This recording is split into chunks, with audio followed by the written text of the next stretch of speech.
Walls, draw shapes. So here we are in our project that we've been working on, and we've been testing a few different shapes with our wall tool. Just to recap that, click on the wall tool in the ribbon. Then under draw, you have different shapes. And you can draw a line like that, a rectangle like this one, or a circle like this one. Those are all 2 clicks. There were also some other shapes that I wanted to look specifically at. So I'm going to click on Wall Tool. First one we're going to be looking at is this, the fillet arc. The fillet arc will round the corners.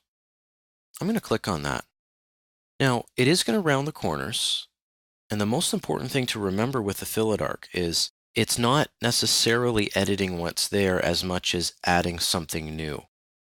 So if I were to click on 1 and then 2, you can see that it's actually trying to add an arced piece as the arced corner or the filleted corner, as it is sometimes referred to.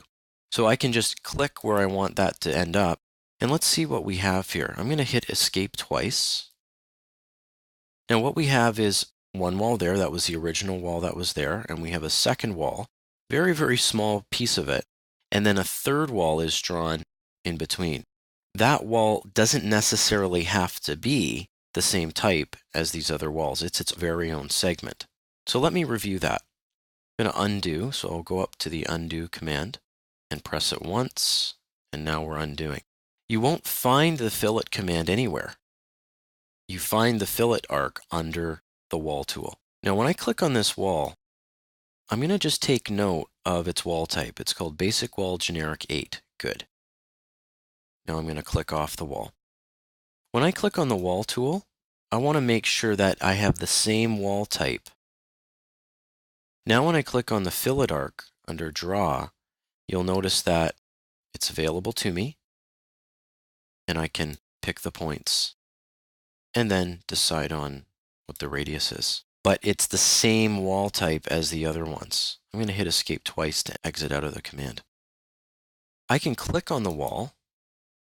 Then I can click on the radius and type in 3 feet or 1 foot. What if I were to click 20 feet? It would try, but it would give me some warnings. Obviously, that was too big of a radius for that particular area, and I'm going to just hit cancel. We won't be using this command at all, other than just looking at it right now. So I wanted you to be aware of it, and now we'll move on to some other shapes and tools in the ribbon. I'm going to go up into the ribbon under the Home tab and just click on Wall. And we'll notice that our Modify Place Wall Custom tab comes up.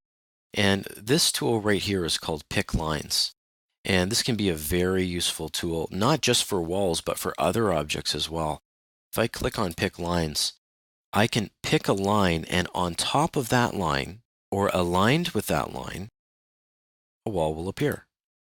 It doesn't replace it, it just draws it on top. So you can see that as I click on the reference planes, walls are being drawn exactly at their location. Let's hit Escape twice to get us out of the command, and then let's undo, and we'll step right back to there.